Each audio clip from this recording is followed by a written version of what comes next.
अपनी गलती से इस काल के साथ आगे हम सभी, और फिर इन ब्रह्मा विष्णु महेश से फिर ये सारी सृष्टि कुछ दुर्गा ने अपने वचन से की, कुछ इनकी गृहस्थी कर्म से, फिर आगे सारा ऐसे यो सारा जुगाड़ जुड़ गया।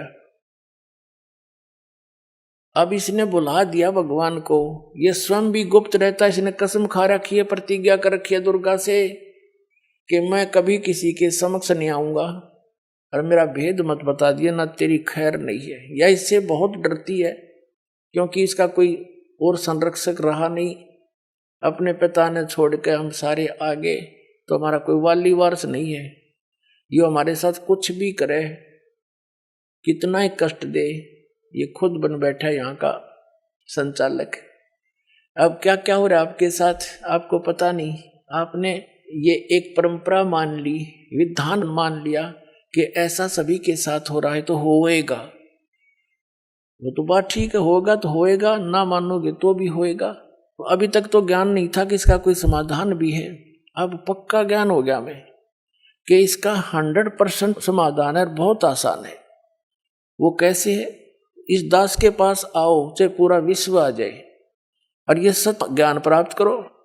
आपके बच्चों को भी इस मार्ग से जोड़ो। यदि आप पिता हो, माता पिता अपने बच्चों के लिए अपना सारा जीवन न्यौछावर कर देते हैं उनको सुखी देखने के लिए। जिस माता पिता को ये ज्ञान हो जा, तो फिर वो अपने बच्चों को इस तो बाहर नहीं रहने देगा। जैसे सर्दी गिर रही हो और माता पिता को पता चले, आंखें खुले रात्रि में, और बच्चे ने रजाई एक तरफ कर रखी हो, पैर पूर मार के, तो उठ के जब उड़ाओगे उनको रजाई के और चारों तरफ से दाब देंगे कि सर्दी ना लग जाए बच्चे को, बेटी को, बेटे को। तो पुण्यात्मा, जिस माता पिता ने दीक्षा ले ली उसने तो रजाई ओढ़ ली, काल की सर्दी लग गए को ना, उस पर तो दुख का असर हो नहीं, और बच्चे बगैर रजाई के बैठे और उसी सर्दी में उसे घोर स्थान पर, भयंकर स्थान पर। तो अगर जिस दिन आपको ज्ञान होगा, अपने बच्चा ने भी रजाई उड़ाओगे, चाहे अपनी भी उतार के उड़ानी पड़ जाए, तो अपनी उतार के उड़ाने में भी कोई समझदारी नहीं, आप नमूनिया हो जाएगा, लेकिन बच्चों को भी रजाई की व्यवस्था अवश्य करेगा। तो यही आपसे प्रार्थना है कि अपने बच्चों को, ये बहुत पुण्यकर्मी प्राणी आपके घर में जन्म लेने लग रहे हैं। अब ये जितनी भी आत्मा आपके घर पाएंगे उपदेश के बाद, उपदेश से पहले भी आई है, वो भी अच्छी आत्माएं हैं क्योंकि मानव शरीर मिला है, और उनको भी और आने वाली अन्य संतान को इस परमात्मा की रजाई में जरूर लपेट लेना, इसे बाहर ना रहना। फिर आप जब यहां से जाओगे, आप यहां से जाओगे संसार छोड़कर, इस ज्ञान के आधार से आपकी आस्था इतनी हट जाएगी यहाँ की। अगर आपको कोई स्वर्ग का राजा भी बना होगा ना, आपने नफरत हो जाएगी हृदय से, नो नहीं कहने सुनते हैं, आपकी रुचि ना बने। ये ज्ञान ऐसा दे देगा दास जो परमात्मा ने दे रखा, और सच्चाई के आधार से ये अपना नरक दिखाई देगा, यहाँ का राष्ट्रपति, प्रधानमंत्री, कि यो अपने कर्म फोड़े कति, दूसरा काम नहीं सारा दिन। और फिर आज तो प्रधानमंत्री राष्ट्रपति, और कल न पशु बन खड़ा हुआ। यहाँ तो हम इसकी स्टैच्यू लगा करके, मूर्ति बना करके फूल मालाएं डालते रहते हैं, और बगैर भक्ति के वो गधा बन के सैर सपट्टे कर रहा को मार के यहाँ। तो ये काय की महिमा है। इसलिए परमात्मा कहते हैं, मन तू सुख के सागर बस रे, और नहीं ऐसा यश रे, और ऐसी महिमा यहाँ कुछ भी नहीं है। महिमा चाव है तो वहां बस जा, बस सतलोक चला जा, सीधी सी बात है। उसके जाने का फाइनल फार्मूला, कंप्लीट कोर्स दास के पास दे दिया परमात्मा ने।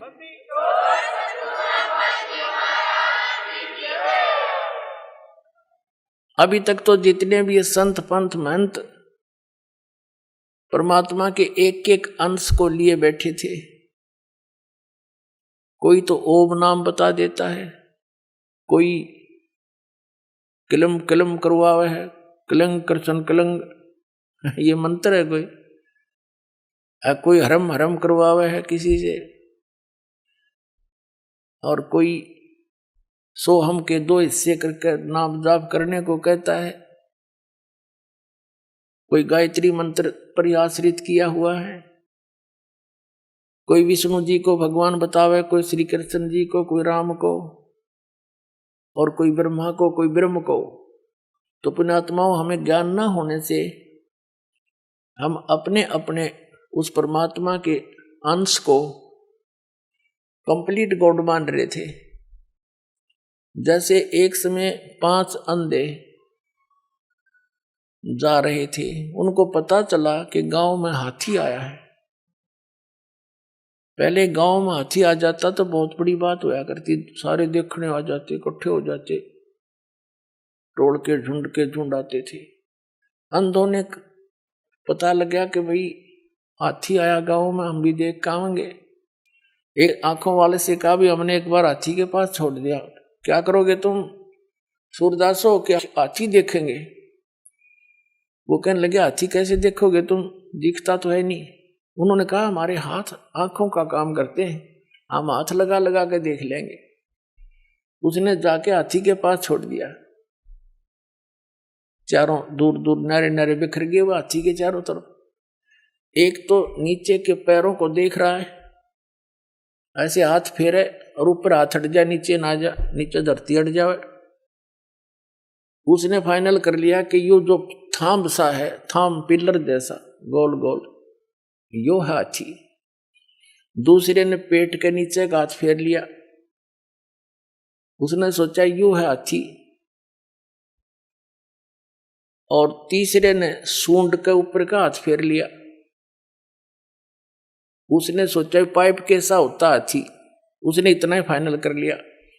एक ने पूछड़ उसकी दूम के ऊपर हाथ उठा गया उसका, उसने उतने तो अपना एक्सपीरियंस कर लिया कि बस इतना हुआ हाथी पट्टे जैसा। तीसरे ने कान्ना का हाथ लग गया, उसने फाइनल कर लिया हाथी ऐसा होता है। वापस आ रहे थे, किसी ने पूछा सूरदासो कहाँ गए थे? हाथी देख का यहाँ भाई, हाथी तुमने कैसे देखा? देख लिया तन्ने के ठेका, पूछ ले, नारा नारा बता देंगे। वो कहने लगा बताओ भाई हाथी कैसा है? जिसने उसके पैरों का अनुभव किया था उसने कहा हाथी होता भाई थांब कैसा, पिलर जैसा, गोल गोल। दूसरा बोला भाई इसने नहीं बेरा, सच्ची बात का मैं बताता हूं, हाथी होता पाइप कैसा, उन्हें सूंड का अनुभव था। तीसरा कहता भाई इसने नहीं पता, हाथी होता पट्टे कैसा, उसने पूछड़ का अनुभव कर रखा था। चौथा कहता भाई ये सारे झूठ बोल रहे, हाथी होता पाइप कैसा, उसने सूंड ठहरा था, वो सूंड के अनुभव किया बैठा था। अब चौथा कहता हाथी होता भाई छाछ कैसा। पांचवा कहने लगा ना हाथी होता बेटोड़े कैसा। जैसे हमारे यहाँ हरियाणा में पशुओं के गोबर के उपले पाछारे गोसे और उनका स्टॉक कर देते हैं बाहर, आगे सारा वर्ष उसको प्रयोग करने के लिए सूखा सूख है, और एक ऊंचा सा ढेर लगा देते हैं। अच्छा, और उसको गोबर से ही प्लास्टर कर देते हैं, अच्छी तरह लीप देते हैं उसको गोबर से ही, ताकि वर्षा अंदर ना जावे। तो ऐसे हाथ फेरा तो ऐसा ही उसका खरदरापना जैसा बटोड़े का होता है गोबर के प्लास्टर का, ऐसा हाथी का शरीर था नीचे के। वो ने बोला हाथी होता है बटोड़े कैसा। तो उस आंखों वाले ने बताया भाई ये सारा मिला का हाथी बनता है, तुम्हें आंख को नहीं तुम्हारा, इसलिए तुम अपनी अपनी बात पर दृढ़ हुए बैठे हो। तो पुण्यात्माओं, आज तक जो भगवान का ज्ञान था वो आंशिक था, भक्ति भगवान की जो साधनाएं थी वो आंशिक थी। अब ये कंप्लीट हाथी दिखा दिया दास ने। अब